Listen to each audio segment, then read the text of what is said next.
À 6h42, mon téléphone a vibré sur la table de la cuisine. Valérie m'avait envoyé un SMS, changement de programme. Tu ne viens pas pour la croisière. Léa veut que son vrai père soit là.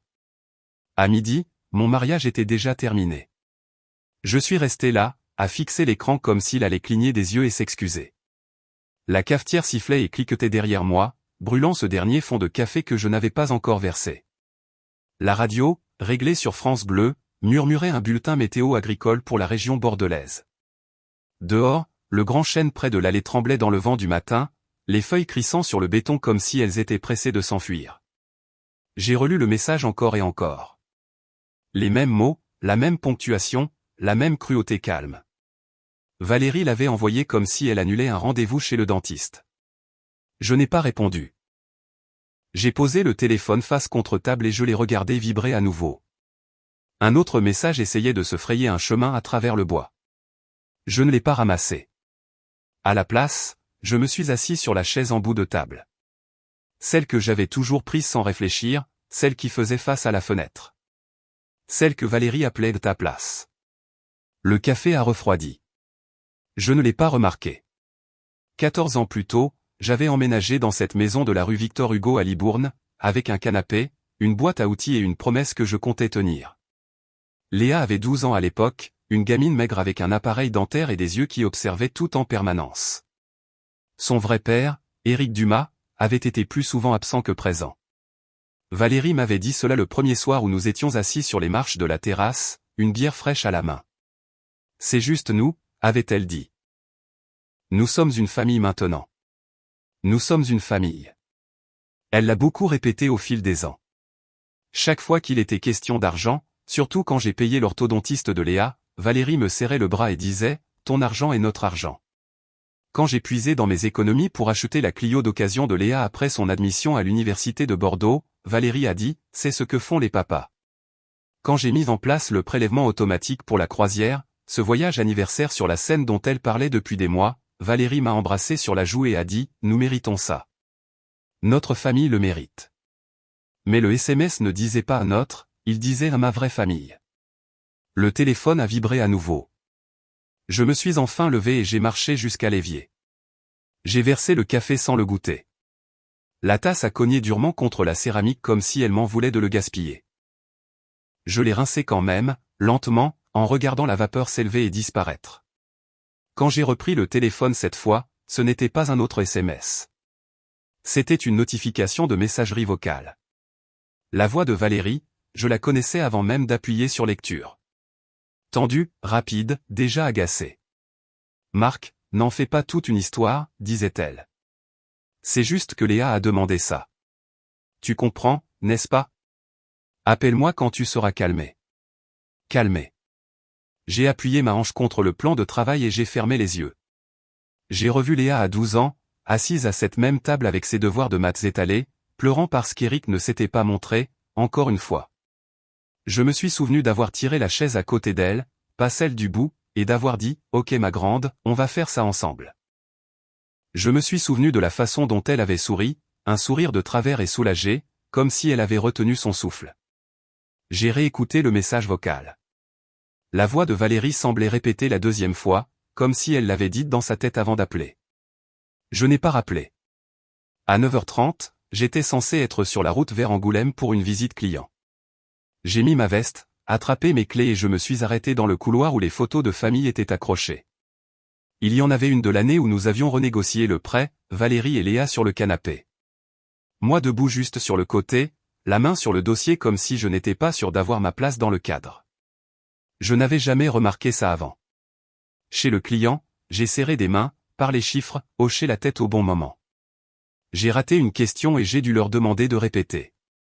Mon téléphone vibrait dans ma poche. Je l'ai ignoré. Il a vibré encore et encore. Sur le trajet du retour, je me suis arrêté sur une aire d'autoroute et je suis resté assis dans la voiture, moteur tournant au ralenti. J'ai écouté le téléphone sonner jusqu'à ce qu'il s'arrête.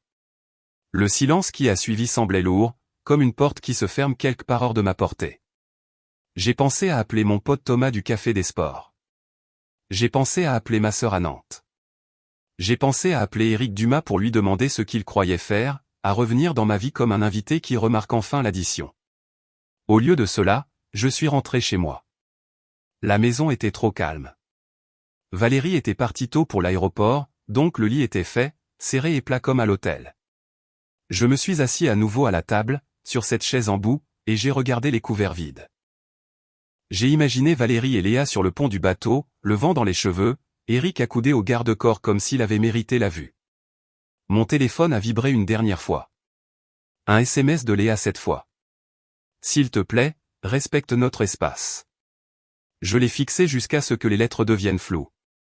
J'ai posé le téléphone. Je ne l'ai pas jeté. Je n'ai pas juré. Je l'ai juste retourné face contre table et je l'ai poussé à quelques centimètres comme on le fait avec quelque chose de brûlant qu'on ne veut plus toucher. La radio a basculé sur les informations de 13 heures. Un reportage sur le niveau des fleuves, sur les bateaux, sur les départs et les retours. Je suis resté assis là plus longtemps que prévu, à écouter, à respirer, laissant la douleur se déposer en quelque chose de plus lourd et de plus stable.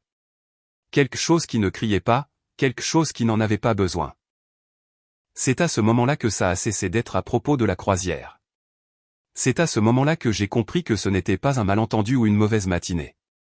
C'était une ligne qui venait d'être tracée, une ligne vers laquelle elles avançaient petit à petit depuis des années pendant que je payais les factures et que je souriais pour les photos. Je me suis levé, j'ai pris la chaise en bout de table et je l'ai rangée sous la table comme si je libérais un espace. Ensuite, j'ai pris mon téléphone et j'ai désactivé les notifications. Je n'ai pas beaucoup dormi cette nuit-là. Pas le genre d'insomnie où l'on se tourne et retourne, juste le genre où vos yeux sont fermés mais votre cerveau continue de tourner en rond. Chaque fois que je somnolais, cette phrase revenait, ma vraie famille. Elle restait là comme un grain de sable sous une lentille de contact, minuscule mais impossible à ignorer. À 5h30, j'ai abandonné. Je me suis rasé, habillé et j'ai refait du café. Cette fois, je l'ai bu debout. La maison semblait différente dans la lumière du petit matin, comme si elle attendait des instructions. J'ai vérifié mon téléphone par habitude. 3 appels manqués de Valérie, 2 messages vocaux. Je n'ai pas écouté. Sur le trajet du travail, la radio grésillait entre 2 stations. Un point route, puis une discussion sur les taux d'intérêt. J'ai pensé au mot intérêt comme un homme pense à quelque chose avec quoi on ne peut pas discuter, seulement s'y préparer. Au bureau, j'ai tenu jusqu'à 10 heures avant que mes mains ne commencent à trembler. J'ai dit à mon assistante que je devais sortir et j'ai conduit directement au Crédit Mutuel. J'étais client là-bas depuis avant Valérie, avant Léa, avant tout ça. Même parking, même porte qui grince. La femme au guichet, Suzanne d'après son badge, a souri comme elle le faisait toujours. Bonjour Marc. Qu'est-ce que je peux faire pour vous? J'ai besoin de regarder mes comptes, ai-je dit. Ma voix semblait plus assurée que je ne me sentais. Elle a tout affiché sans faire d'histoire. Compte courant, épargne, prélèvements automatiques. J'ai regardé l'écran défiler. Crédit immobilier, charges, assurance. Et il était là, le paiement de la croisière programmé comme une horloge. Tout à mon nom. Suzanne m'a jeté un coup d'œil. Tout va bien? J'ai hoché la tête, je vérifie juste. Je suis retourné à ma voiture et je suis resté assis là avec les relevés imprimés sur mes genoux. Le papier sentait légèrement le toner et le café. J'ai fixé les chiffres jusqu'à ce qu'ils commencent à ressembler moins à une accusation et plus à une information. Froide, utile. Ce soir-là, au lieu de rentrer directement chez moi, je me suis arrêté au Café des Sports près de la gare. Le parking était à moitié plein. À l'intérieur, les lumières étaient tamisées et l'air sentait les oignons frits et les vieilles histoires. J'ai commandé une bière et je me suis assis au bout du comptoir. Marcel, un habitué de 80 ans s'il en avait un jour, casquette vissée sur la tête, a glissé sur le tabouret à côté de moi sans demander. Il m'a regardé de travers. « T'as une sale tête ?» a-t-il dit. « Je me sens pire que ça », ai-je répondu. Je ne lui ai pas tout dit, juste assez. Le SMS, la croisière, la façon dont c'était tombé. Marcel a pris une gorgée et a hoché la tête une fois. « Les gens ne changent pas », a-t-il dit. Ils deviennent juste plus honnêtes quand ils pensent qu'ils ont gagné. J'ai fixé ma bière. Je ne veux pas tout faire exploser. Il a posé son verre. Alors ne te construis pas quelque chose de neuf là où tu n'as pas les clés. Cette phrase est restée gravée en moi. À la maison, j'ai ouvert le classeur métallique dans la chambre d'amis. C'était un de ces vieux modèles qui grincent quand on tire le tiroir trop vite. À l'intérieur se trouvaient des années de reçus et de dossiers que j'avais gardés parce que c'est ce que mon père m'avait appris à faire. J'ai trouvé les papiers de l'orthodontiste en premier. Le nom de Léa, ma signature. J'ai trouvé la facture du garage quand sa Clio a eu besoin d'une nouvelle boîte de vitesse. Les chèques pour ses études, de petits montants, réguliers pendant des années. Je me suis souvenu d'avoir sauté des déjeuners pour faire ses dépôts. Valérie avait toujours dit que c'était gentil, nécessaire. On est une famille. Puis j'ai trouvé quelque chose de plus récent. Des virements que je n'avais pas reconnus au début. De petits montants réguliers. Valérie déplaçait de l'argent vers un compte au nom de Léa. Pas illégal, pas énorme, mais caché. Silencieux. Je me suis adossé à la chaise et j'ai ri une fois, bref et surpris. Ce n'était pas encore de la colère. C'était de la clarté. Mon téléphone a vibré sur le bureau. Je l'ai ignoré. Il a vibré à nouveau. Je l'ai retourné et j'ai regardé l'écran s'allumer, puis s'éteindre. Le lendemain matin, j'ai appelé la compagnie de croisière. La femme au téléphone était polie et peu curieuse. Motif de l'annulation, a-t-elle demandé. Je ne suis plus passager, ai-je dit, à plus d'un titre. Elle a traité la demande sans commentaire. Cet après-midi-là, j'ai appelé un avocat recommandé par la banque. Nous nous sommes rencontrés le jour suivant. Il était plus jeune que je ne le pensais. Cravate desserrée et bureau encombré de dossiers. La maison est un bien propre, le titre de propriété est uniquement à votre nom, acquis avant le mariage sous le régime de la séparation de biens, a-t-il dit après une revue rapide. Vous pouvez vendre. Et ma femme, ai-je demandé. Elle vit là, a-t-il dit. Ce n'est pas la même chose qu'être propriétaire. Je suis rentré lentement. Je me suis assis à nouveau à la table, sur cette chaise de chef de famille, et j'ai étalé les papiers. Le téléphone gisait face contre table à côté d'eux, silencieux maintenant. Je n'étais pas en colère, pas encore. J'étais fatigué et pour la première fois, sûr de moi. Sûr que ce que j'appelais de la patience était en réalité de la permission. J'ai rassemblé les dossiers, je les ai empilés soigneusement et j'ai glissé la chaise sous la table. Demain, je passerai un appel. J'ai attendu une journée entière avant de passer cet appel. Pas parce que j'étais incertain, mais parce que j'avais besoin d'entendre mes propres pensées sans la voix de Valérie par-dessus.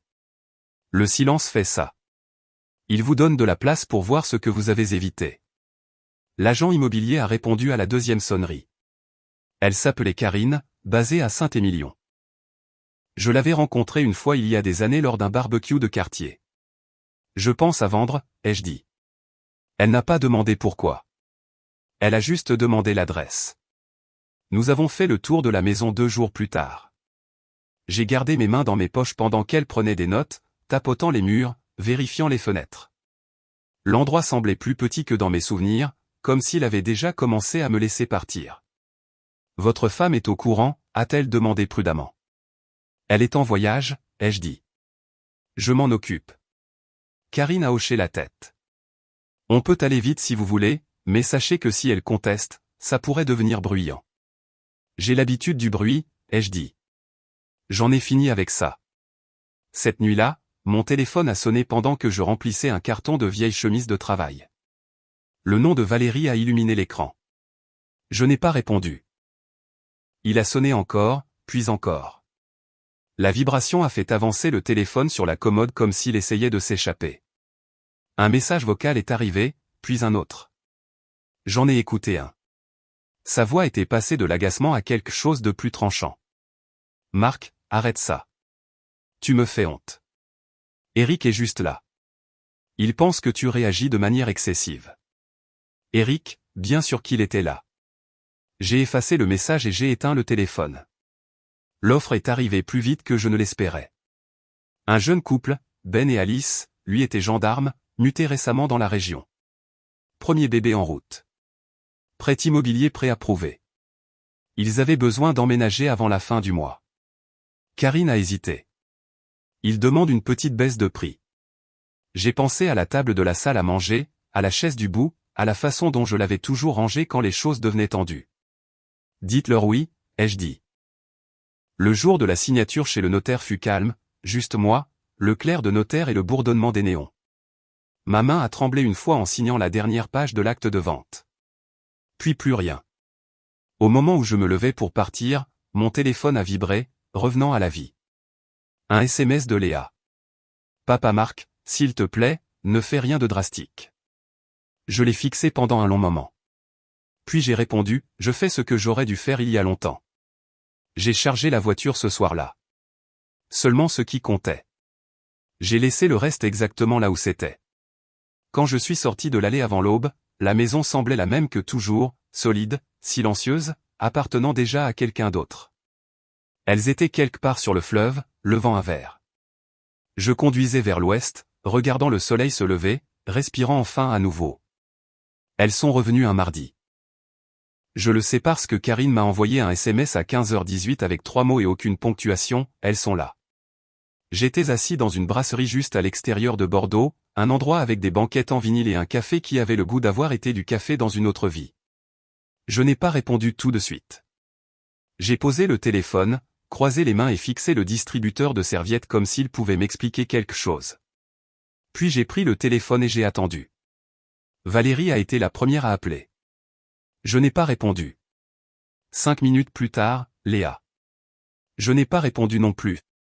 Karine m'a raconté le reste plus tard, morceau par morceau, sa voix calme avec ce ton d'agent immobilier qui semble décrire un dégât des eaux plutôt qu'une vie qui s'effondre. Valérie s'était garée dans l'allée, riant, la valise encore dans le coffre. Léa était derrière elle, lunettes de soleil sur le nez, téléphone à la main. Elles ont toutes les deux pensé que c'était drôle au début, une voiture qu'elles ne reconnaissaient pas, la pelouse tondue différemment, une nouvelle jardinière près de la porte. Puis Valérie a essayé la clé. Karine a dit qu'elle avait secoué la poignée fort, comme si elle pensait que la serrure allait s'excuser et s'ouvrir par embarras. Quand la porte n'a pas bougé, Valérie a reculé et a fixé la maison comme si elle l'avait personnellement trahi. Elle a crié mon nom. Puis elle a commencé à composer mon numéro. À l'intérieur, Ben a ouvert la porte, à moitié, la chaîne de sécurité toujours mise. Il a été poli, désolé, leur a même dit qu'il venait d'emménager ce matin, a donné son nom, a demandé s'il pouvait aider. Valérie a ri, un son bref et aigu, lui a dit qu'il était dans sa maison. Ben lui a demandé ce qu'elle voulait dire. C'est là que Valérie a commencé à hurler. Alice est arrivée derrière lui, une main sur son ventre. Léa restait figée sur l'allée, téléphone baissé maintenant, le visage pâle. Karine a dit que c'était le silence qui l'avait le plus marqué, cette demi-seconde où Léa a regardé autour d'elle comme quelqu'un qui attend un coup de poing. La gendarmerie est venue. 2 officiers, dont un plus âgé qui avait l'air de préférer être n'importe où ailleurs. Les papiers ont été montrés, les noms ont été lus, les dates vérifiées. L'officier le plus âgé s'est tourné vers Valérie et a dit « Madame, quel nom figure sur l'acte de propriété ?» Karine m'a dit que Valérie n'avait pas répondu tout de suite. Cette pause, c'était le moment où la réalité a frappé. Valérie m'a appelé à nouveau. J'ai répondu à la 4e sonnerie. Marc, a-t-elle dit, à bout de souffle. Qu'est-ce que tu as fait? Je me suis adossé à la banquette et j'ai regardé le parking. Un camion passait. Quelque part, une alarme de voiture a chanté et s'est arrêtée. J'ai vendu la maison, ai-je dit. Tu ne peux pas faire ça, a-t-elle claqué. C'est notre maison. C'était ma maison, ai-je dit. Tu y vivais juste. Elle a commencé à parler vite alors. Menace, tribunal. Comment oses-tu? Eric n'aurait jamais fait ça. Eric? Léa a pris la ligne après ça. Elle n'a pas crié. Ça a presque fait plus mal. Je ne pensais pas que tu le ferais vraiment, a-t-elle dit. Sa voix s'est brisée sur le mot vraiment. Je ne pensais pas que tu pensais vraiment ce que tu as dit, ai-je répondu. J'ai gardé ma voix stable. Ça demandait un effort, mais nous y étions. Il y a eu un long silence. Je pouvais entendre Valérie en arrière-plan dire mon nom comme si c'était une insulte. Je t'ai élevé, ai-je dit finalement. Je n'ai pas loué une place dans ta vie. Léa n'a pas répondu. L'appel s'est terminé. J'ai fini mon café. Il avait un goût amer maintenant. Ce soir-là, je me suis assis seul dans la petite location que j'avais trouvée près de la rivière. Rien de chic. J'ai déplié la carte que Ben et Alice avaient laissée dans ma boîte aux lettres. Un mot de remerciement, une photo de leur échographie glissée à l'intérieur. Je me suis assis à la petite table et j'ai imaginé l'ancienne salle à manger, la chaise du bout, l'endroit où je m'asseyais pour essayer de maintenir les choses ensemble. Pour la première fois, la chaise était vide, et cela ne ressemblait pas à une perte. Elles ont porté plainte une semaine plus tard. Pas de divorce, du moins pas encore. Valérie s'est attaquée à la maison en premier, comme si elle pouvait rembobiner le temps si elle criait assez fort dans la bonne pièce. J'ai reçu la convocation à ma location un vendredi après-midi, le papier rigide et officiel, mon nom correctement orthographié pour une fois. Le tribunal d'instance sentait les vieux livres et le désinfectant, le genre d'endroit où les voix baissent sans que personne ne le demande. Je portais le même blazer que je portais aux enterrements et aux dîners professionnels. Rien de chic, juste propre. Je portais une enveloppe Kraft sous le bras, lourde de papier et de mémoire. Valérie est arrivée avec 10 minutes de retard, ses talons claquant trop fort sur le carrelage. Léa la suivait, les yeux baissés, serrant son sac comme un bouclier. Éric Dumas traînait derrière elle, main dans les poches, un sourire trop facile pour la pièce où il se trouvait. La médiatrice, une femme dans la soixantaine avec des lunettes de lecture suspendues à une chaîne, a parcouru le dossier une fois. « Gardons les choses simples », a-t-elle dit. « Nous sommes ici pour discuter de propriété. » Valérie a sauté sur l'occasion avant que je puisse m'asseoir. « Il nous a abandonnés », a-t-elle dit, me pointant du doigt comme si j'étais une tâche. « Il a vendu notre maison dans notre dos. Ma fille a été humiliée. » La médiatrice a levé une main. « Monsieur Alverson, vous aurez votre tour. » J'ai attendu. C'était la partie la plus difficile, laisser les mots s'empiler sans interrompre. Valérie a parlé de sacrifice, de famille, de la façon dont j'avais toujours promis de prendre soin d'elle. Éric hochait la tête comme s'il avait été là pour tout ça. Quand la médiatrice s'est finalement tournée vers moi, je me suis levé et j'ai posé l'enveloppe sur la table. Elle a fait un bruit mou et solide en atterrissant. « Je n'ai abandonné personne », ai-je dit. Ma voix m'a surpris. Calme, égal. J'ai arrêté de payer pour une vie dont je n'avais pas le droit de faire partie. J'ai ouvert l'enveloppe et j'ai fait glisser les documents vers l'avant. L'acte de propriété, les relevés de prêt, les reçus de la croisière, les confirmations de prélèvement automatique, les dates entourées au stylo. Valérie a ricané. L'argent ne fait pas tout. Tu disais que si, quand c'était le mien, ai-je répondu. La médiatrice a ajusté ses lunettes et a lu. Elle ne s'est pas pressée. Ça a aidé. Elle a levé les yeux vers Valérie. La propriété était titrée uniquement au nom de Monsieur Alverson, bien propre acquis avant le mariage. Ce n'est pas juste, a dit Valérie. Nous étions mariés. Oui, a dit la médiatrice, mais le mariage ne change pas les titres de propriété acquis antérieurement, surtout sous séparation de biens. Éric s'est penché en avant alors. Je suis son père, a-t-il dit. Léa méritait cette maison. Je l'ai regardé pour la première fois depuis mon entrée. Vraiment? Le même sourire qu'il avait au barbecue il y a des années quand il m'avait emprunté de l'argent en promettant de le rendre. Tu veux dire comme elle méritait une pension alimentaire, ai-je demandé. La pièce est devenue silencieuse. Le sourire d'Éric a vacillé.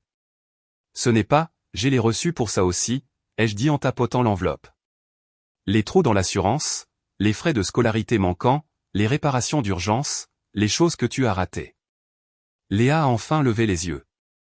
Ses yeux étaient humides, mais il y avait autre chose aussi. De la reconnaissance.